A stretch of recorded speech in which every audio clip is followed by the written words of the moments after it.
Because if she called you a liar, I'd be saying the same thing to her. You don't come in here saying somebody's lying to you at all. Because if you tell me somebody's lying, you better bring it and you better be able to prove it. This is the one, the defendant is on section 8. Yes. And she's indicated to me that it's going to begin again in February. I asked for some verification of that. I didn't see any verification. My client doesn't have any verification of that. So at this point, she also says she applied to SER, correct? Right. But I didn't have proof of that either. So you did an SER? Okay, how you doing? This is the issue. Last week, when her and I discussed it, the complex was saying, first of all, I was working. I do have Section 8. I pay a portion of my rent. I have welfare to work. So the manufacturing, I lost my job. They did just a surprise layoff on the 4th. So at that point, I let the office know this will be my last check. I gave them $700, which is my whole check. I told them that I would have to put this in through my Section 8, let them know what was going on. At that point, they said that I owe $400 for security when I first moved in. I've been there almost a year. I told them I didn't agree with that. Their paperwork was inaccurate. We met last week on Zoom, and she was saying that she agreed with me that they didn't know exactly what the numbers were. Now, I guess they have that worked out. So now they're saying that I owe, I believe, $1,700. I told her that I just recently got my job. I start the 29th, so I won't get paid until the 9th. I explained I don't know. It's luck off. Yes. What's her name, sir? Luck off. Okay, to the lawyer that I'm sorry. No, it's okay. I explained to this man. usually spot it a little bit, but Excuse me. I could go into payment arrangements for the 17th. Excuse me. I can make an arrangement on the 6th, on the 9th, and the 16th. Have it paid off. Then she was explaining February rent. I was explaining to her that I do have Section 8 and I do have my SCR and all my paperwork in here. She was just really not trying to hear it, and I didn't want to evolve the situation, so I just asked to speak directly to you. So I was trying to explain to her that I've already put in my paperwork with Section 8 saying that I am not working. They have to verify everything, which takes a minute, but the rent will be paid for February. So that just leaves me with what I got going on now. And she said that's not good enough for her. Then I explained to her I did put in an SER, and she said I didn't have proof. I have proof on my phone right here and a tracking number. She said I was supposed to put it in on a certain day. The reason why I didn't go in on that day because they didn't even know how much I owed on our last hearing. So once they were still trying to figure out everything, I just went ahead. SOS told me to just put in an SER just to protect myself. I'm not really trying to get resources because I can try to do this on my own. I was just trying to put a hold on until I got my paychecks going back. And she didn't seem to understand that. So that's why we couldn't come up to a conclusion or agreement. And she wanted me to say that this is where the problem came in. She wanted me to agree to pay the whole amount. And I told her I was not comfortable agreeing because I have a contract with Section 8. So Section 8 has to pay my portion until I get back able to do it myself, which would be next month. And she wasn't understanding that. And that's what left us to where we are. Sorry, if that makes sense.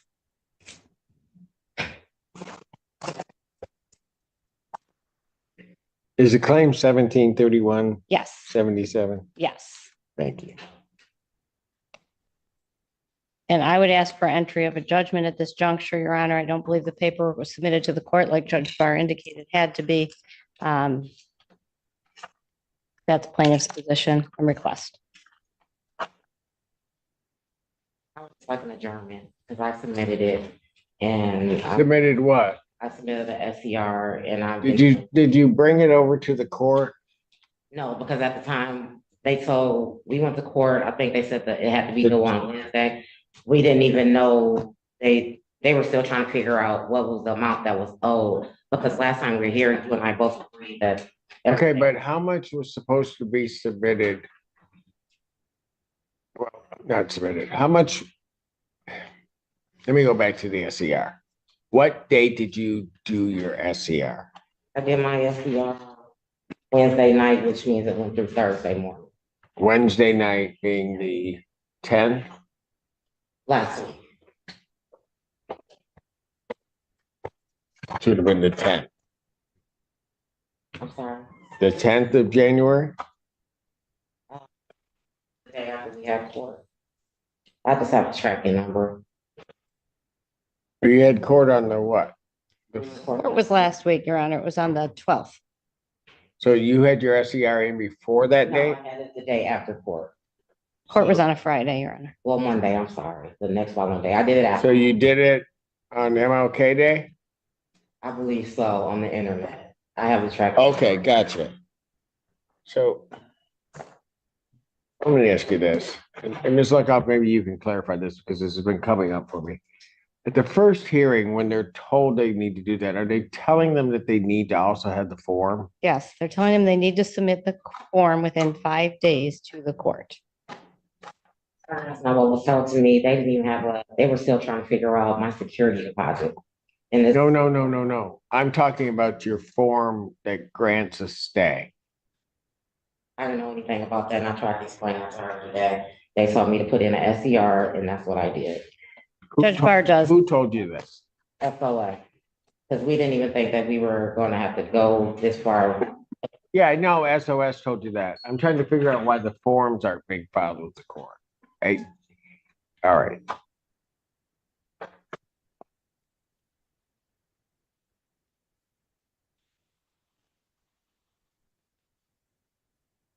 Do you have anything that verifies your February rent is set, ma'am?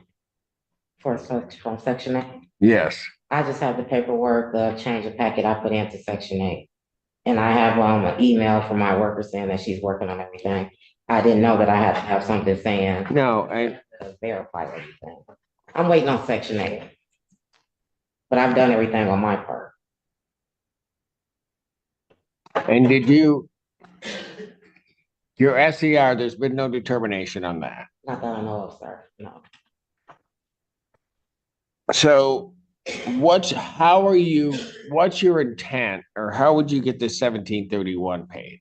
My intent was to make a payment on the 9th and the other payment on the 16th. All right, you understand the plaintiff's reluctance to do that because they don't have anything saying Section 8 is going to pay your rent for February. Sir, they're in a contract with Section 8 that states that if I'm not working Section 8, adjust. I get that, but they need something from Section 8 saying we're going to pay. That's in my housing contract. When I first moved there, they state that if something happens, Section 8 covers your portion, and they should know that. No, you're wrong. Oh, I apologize. All right. I mean, you're not wrong in terms of the language. You're not hearing or listening to what I'm saying. If you were the landlord, and I've got somebody that's behind 1731, right? And there's been something with your Section 8, fine. They're asking for some verification that Section 8 is going to cover that February period, your February rent. Okay, they don't have that. Follow me? I do, but the part I don't understand is it's kind of like they already have a contract with Section 8. Like I explained to her, I can't say I can only cover. I know they have a contract. Okay. But the contract is, but listen, the contract is dependent upon what you do. So my voucher isn't. No, because listen to me. Let's say you're saying you reported all this stuff to Section 8, but let's say you didn't. Right? The landlord's not going to know that. Nothing changes for the landlord on their end in terms of what they're looking at. But let's say then you did submit it to Section 8, but they dropped the ball and they don't do their part. Again, the landlord doesn't know. You see what I'm saying? All right. So the issue here becomes how are you, and if you can't get the 1731 paid before February 9th, you got a problem. I tried to go into a payment arrangement for the 1,700, which I told her I could have it all paid off by the 16th. Going back to work of February, which means I'll just pay on the 9th and the 16th. That'll cover the 1,700. But she wanted me to commit to the other 1,400 for February. That's where our problem came in. Right. Because they don't, if you listen to me, I understand. because they don't know if Section 8's gonna pay it. That's why she wants you to commit to pay it. If particularly she wants you to commit to pay it if Section 8 doesn't. I have no problem with that. It's just the way she said it. I felt like I was being backed in. How she explained it to me, Your Honor. It was like she was saying I didn't even have Section 8. I was lying, and I was showing her email. All right, I've listened to enough here. Ma'am, stop, because that's not true. No, that's not true. Ms. Luckoff has been before.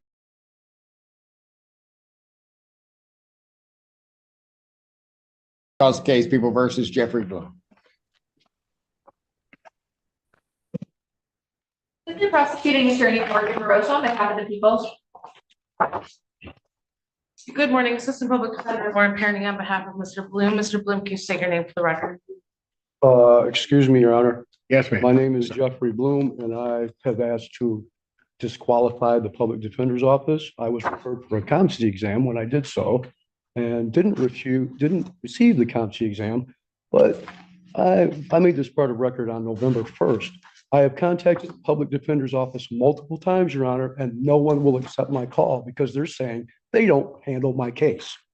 So 2 weeks after I visited you. Hold on one second, Mr. I'll hear from you, but just hold on a second. Yes, sir. Who has your other matter? That you, It's Sam Bernstein, but I would like to represent myself in this case, Your Honor. okay. Thank you. Okay. Well, hold on. I'll hear from everybody, but I'm just, were you done, Mr. Bloom, with what you were saying? Well, in that? Yeah, go ahead. Okay. What did you want to say? I'm just gonna echo what Mr. Bloom was saying. We are in the process of withdrawing from this case due to a breakdown attorney-client in the attorney-client relationship. I'm not sure why the paperwork and all that didn't get to the court yet. I believe it should have been handled before today, Your Honor. It might also been an issue. We don't have the competency report. Our office, or the MAC office may be waiting to receive that before we withdraw. Okay. But we are in the process of withdrawing, Mr. Bloom, correct? May I speak again, Your Honor? Okay, hold on just one second. I'm just looking, Mr. Yes, Bloom, to sir. see what I have. Okay, go ahead. I was referred for a competency exam because I fired the Public Defender's Office. Judge Slay, in my multiple felony count case, says there's no reason for me to take a competency exam. Okay, anyway, Your Honor, I have called these people for week after week, 2 weeks, like I said, 2 weeks after our last visit. Every time I call them, I ask for discovery. I ask for the police reports. I ask for witness statements, hospital reports, everything. I am denied and they hang up on me. These people are highly incompetent. Okay, so, well. Cease and desist. Hold on one moment. Immediately. I've been denied law library. Okay, just, I'll hear you. I'm just trying to sort out what you're telling me. I'm just a little Because they're- frustrated. I got you. So the problem is that on the other case, the felony case, the PD did withdraw on, and that's where you have Mr. Bernstein now? And I was threatened with a competency exam that time also, Your Honor. Okay, I don't know anything about Yes, that. sir. I'm Yes, just sir. saying, I'm just Yes, sir. trying to You're figure out, absolutely correct. I'm just trying to figure out representation. Yes, Your Honor. It's Mr. Bernstein. Okay, so that's who's representing you in that matter right now. Yes, sir. Okay, so it seems to me, although you want to represent yourself, sir. and that can happen, but it seems to me that I guess I'm unclear as to why. I mean, I don't know what the withdrawal was on the other thing, but it doesn't matter. If there was going to be a withdrawal, then at minimum, Mr. Bernstein could be appointed to represent Mr. Bloom in this matter, and then Mr. Bloom can make a decision as to how he wants to proceed with it. But, and I'm just unclear as to why that hasn't happened. but that may not be you, Mr. Bloom. Turn around, face me, okay? I'm curious. I'm like not, you are. well, but Ms. Parity may not know. Well, Okay, so none of don't them- stare at her. None of them Okay. seem to know. Well, that's okay. I don't know, you don't know, nobody knows. No, I'm just nobody. saying what should have happened. So however this occurs, this has got to be straightened out. So I don't, you're held on the other matter at this point, right? Yes, Your Honor. Okay. With no so- bond. Might I Okay, add. all right. That's the one that's before Judge Slay. Yes, Your Honor. Okay. I just want to make sure there's not going to be a delay that keeps Oh, there you will be. incarcerated. Well, that keeps you. That's why this case was brought up. You'll see the light. You will see the light, Your Honor. Okay, so, I just want to make sure that you weren't going to be held if I adjourn this matter out to get all this stuff straightened. Well, I just want, this is the only thing I'm wishing. Do not allow these people to deny me a law library, Your Honor. Please, I have been denied law library for 15 months. You mean at the jail? Yes, yes, Your Honor. And I know they try to say that it's policy that you have to have representation of yourself to have law library. That's a blatant civil violation. All right. Also, Go ahead. if you could just allow me to have law library, if you could demand those people to stop denying my due process and my rights to the courts, I would highly appreciate it. And if you think I need a competency exam, you can send me for a competency exam, but please stop denying my law library. Well, I'm not, this is set right now for a competency hearing, but you haven't been interviewed. Oh, no, no, this is blatantly done for a reason. I'm Okay, well all right. aware. Okay, all right. We'll get to all of that eventually, Mr. Bloom, all right? Thank you for being patient with me, sir. I do have Parkinson's, so if I make jerky movements, or I think I made the court aware of that last. yes, you did, and you're welcome. Sometimes patience is all I have. Sometimes it leaves, time. but here's what I'll do.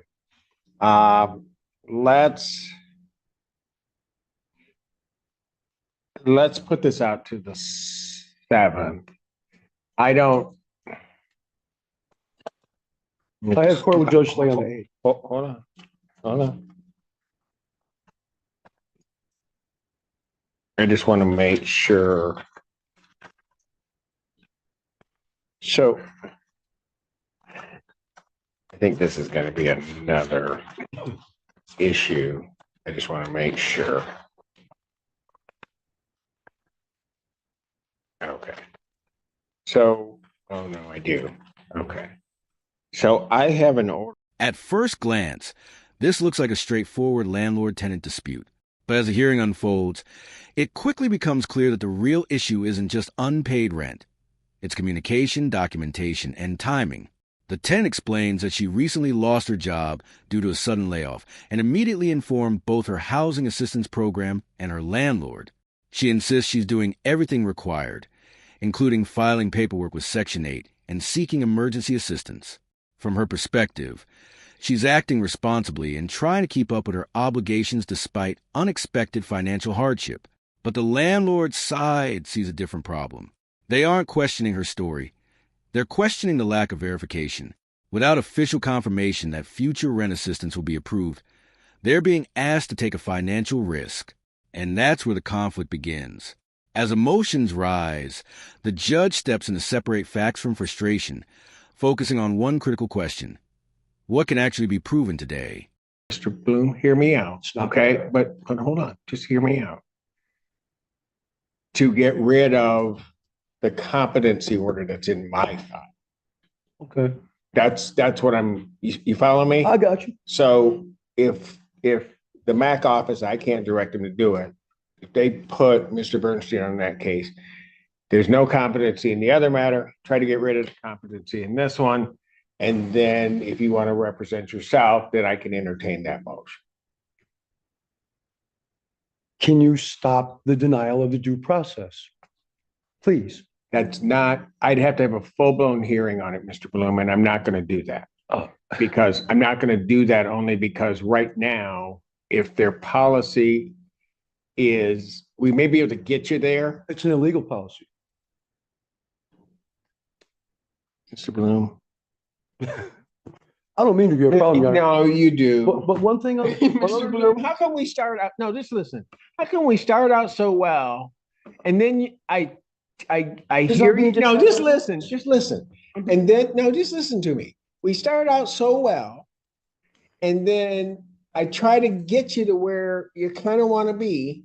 And then you fight with me about it. And then you just go at me again. I don't know why you do that to me. because there's multiple issues. Okay, here. I know. I hear them all. I'm used to sorting out issues. Mr. Bloom. Yes, Your Honor. So here's what we're gonna do. All right. What we're gonna do, I'm gonna adjourn this out to the 7th. Let that one part here's what my hope is. That the one part regarding the attorneys get done. Get the competency off of this case. Then I will entertain your motion to represent yourself. If I grant that motion, then my understanding, based upon what you told me, if you're representing yourself in a case, then you're gonna get your law library privileges. So I'm trying to All right, thank get you there. In the meantime, Oh, boy. one other thing, Your Honor. Oh, another thing. One thing. Really? I've asked the public defender's office for the discovery in this case, the police report, the victim's statements, the hospital statements, the officer's statements that said I assaulted this medical staff in the jail. Well, they've denied me those on multiple occasions, and they keep hanging up on me when I call them. They say, we don't represent you. So I have this for the clerk of the court. Mr. Bloom, stop right there. Miss Perrone, do you guys have discovery on this case? Yes, we do. Can we then do this? Can we try to get Mr. Bloom a copy of that prior to the whole thing being done? Okay, Yeah, we can get it to the jail today. okay, very good. Full. Because the report that I got from the officer says that all the statements were included, but they weren't. Okay. Can I give you this, Your Honor? I don't know what that is. It's for discovery. What is it? It's the same thing one of your esteemed attorneys would write for discovery. It's asking the clerk of the court to grant me the discovery I already have the discovery request in, and I'm trying to, from them, but I'm not getting it. okay, what, did you hear what I just said to them? Yes, Your Honor. They're gonna get that to you. They're gonna try today. Mr. Bloom, if it's tomorrow, don't come screaming. All right? They're gonna get No. it, they're gonna, I've waited since October 17th. Excuse me, Your Honor. I apologize. I'm really no, frustrated. over it. you don't. I know you apologize. I know you don't mean to be this way, but you are. I am. And I'm trying to just solve your problem. So if you had listened, what you told me you didn't have discovery. I looked at them, I said, do you have it? They said, yes. They said they'd try to get it to you today.